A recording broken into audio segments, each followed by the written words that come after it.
At ngayong araw mga par, pag-uusapan na nga natin yung dahilan ng pagtaas ng gas consumption. Gawa ko ng experiment mga par. Itong pag-experimentohan natin, gas consumption ba, titignan natin kung gaano kalayo ang abutin ng 1 liter. Let's go!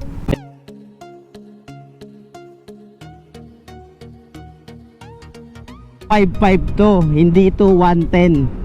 So mas matakaw pa to sa gas kaysa sa mga 110. Simple yung gagawin natin mga par. Ang experiment na gagawin natin, ilagay kong 1 liter, hindi ako kakatipid ka talaga ng malaking gas. Akala ko dati haka ko lang. Akala ko dati hindi siya totoo. Totoo pala siya mga par. Yo, what's up mga par? Welcome back sa ating YouTube channel. At ngayong araw mga par, pag-uusapan na nga natin yung dahilan ng pagtaas ng gas consumption. Madami pa rin kasi nagtatanong sa akin minsan, ano ba dahilan ng pagtaas ng gas consumption? Ano nga ba ang dahilan mga par? Ba madumi ang throttle body? Ba ang fuel filter? Dahil ba mga nakapanggilid? Ngayon mga par, yan yung pag-uusapan natin sa content na to mga par. Syempre kung bago ka lang sa aking YouTube channel, syempre wag mong kalimutang suportahan ang Window Shop. At marami pa tayong content na gagawin mga par. At itong Kimco 400 natin na SICK windows, sali ka na par, baka ikaw na mag-uwi nito. Magpapalit lang ako ng motor para mas may paliwanag ko sa inyo ng maayos. Gagawa ko ng experiment mga par. Totoo ba yung ala ko o hindi? Let's go, nandito tayo ngayon sa shop. Marami kayang tao ngayon. Yun. So yun mga par, wala masyadong tao. So yun nga mga par, ito na Max. Tara, let's go. Ito yung pag-experimentohan natin. Gas consumption ba is yung hula ko, kung ganun nga ba nagwo-work gas consumption. So ang gagawin natin ngayon mga par, magpapagas muna tayo 1 liter. So 1 liter lang ang gagawin natin mga par. Titignan natin kung gaano kalayo ang abutin ng 1 liter. Let's go. Empty siya mga para, empty. Di kita basta empty to mga par, empty. Ang gagawin natin 1 liter, then 1 liter. 1 liter. Pero okay lang po ba na hugasan lang siya ng konti? Isasama na dun sa 1 liter. Konti. Okay na, meron. Ayan. Tapon natin mga par. Ayan. Ano ba to? Wait.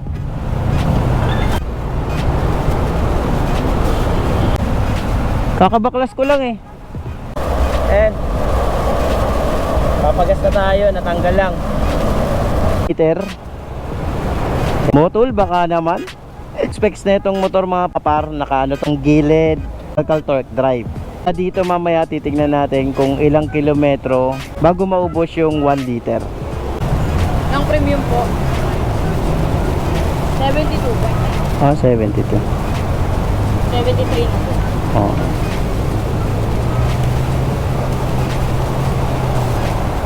Yun, 72. Okay. Mga par, 2 bar. Dito 38,338. So titingnan natin mga para. So ganito kasimple yung gagawin natin mga par. Ang experiment na gagawin natin, ilagay kong 1 liter, hindi ako magbabayabas. Siguro alam nyo naman yung ibig sabihin ng magbabayabas, diba? Alam mo yung bomba-bomba, alam nyo na yun, alam nyo na ibig sabihin, o mga ngamote. Gagawin ko mga par, usual. Kunyari bago lang akong drive, no? So ganito gagawin natin, bulang natin siguro maximum is 60.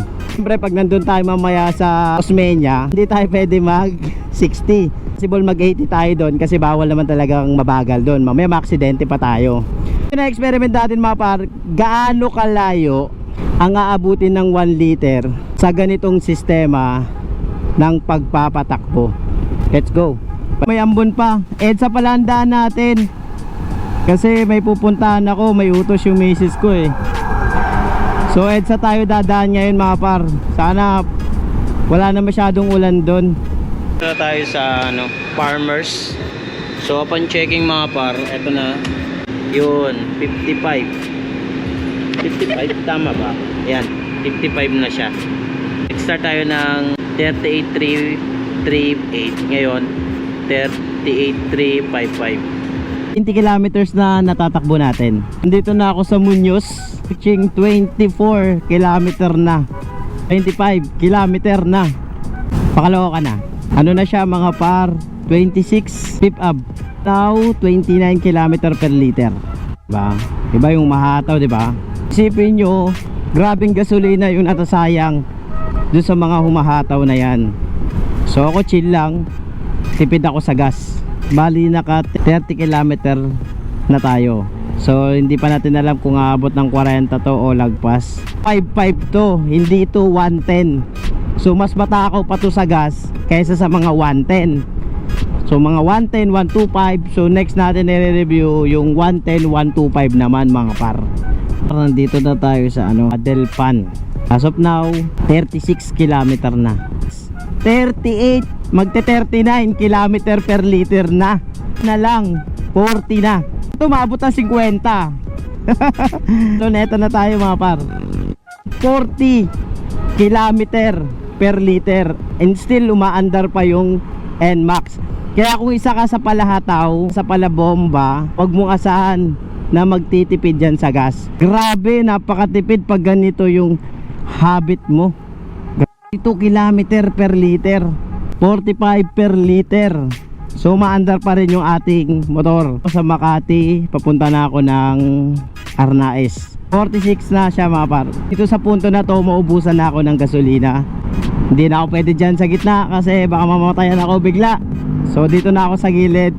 So ito yung nakakapagod. Medyo nakakaba na content na ginawa ko kasi hindi ako pwede mag-experiment sa gitna. Mamaya mabusan ako ng gas, pahamak ako mga par.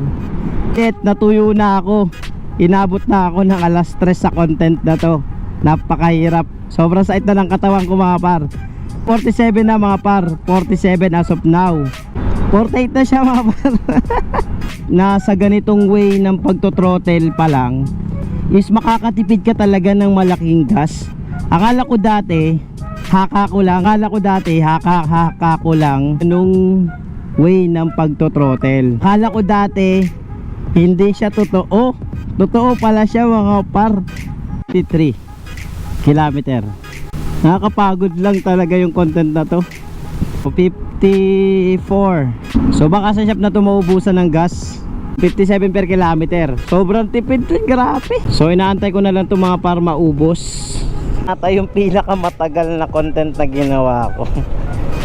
60 kilometer na per liter. Hindi pa rin nauubos yung gas.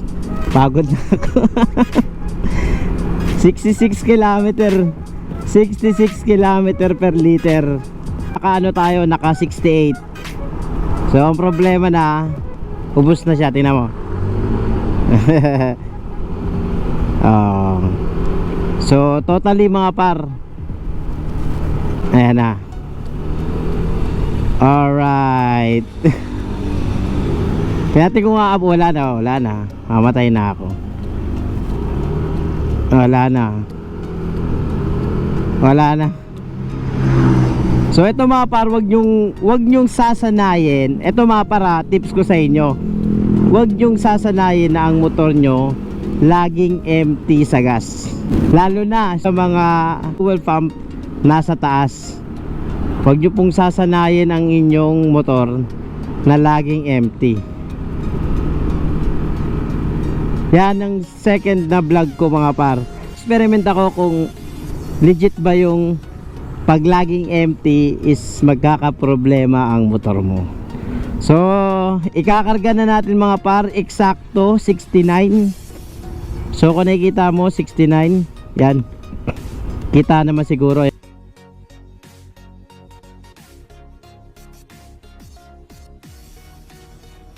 69, 8,407 minus 38, 338.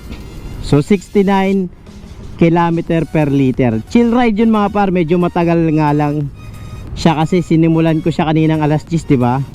1, 2, 3, 4, 5, 6, 7, 8. Siguro mga 6 hours kasi di ba nagpaisaw sa farmers. So yun mga par, at para makatipid ka sa gas.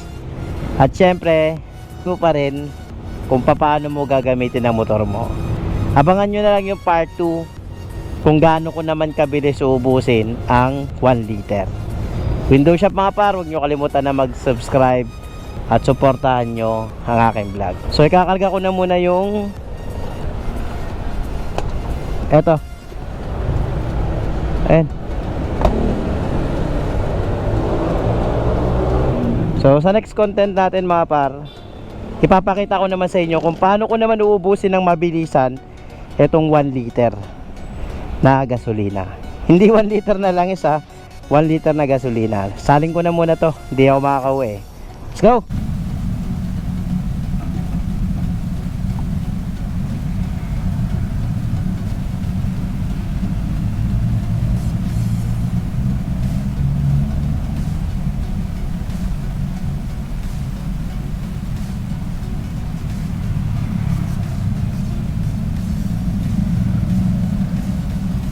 O tol, baka naman susunod na lang natin gagawin yung content. Ano naman kabilis ubusin ang 1 liter. Hindi kaya na isang araw mga par.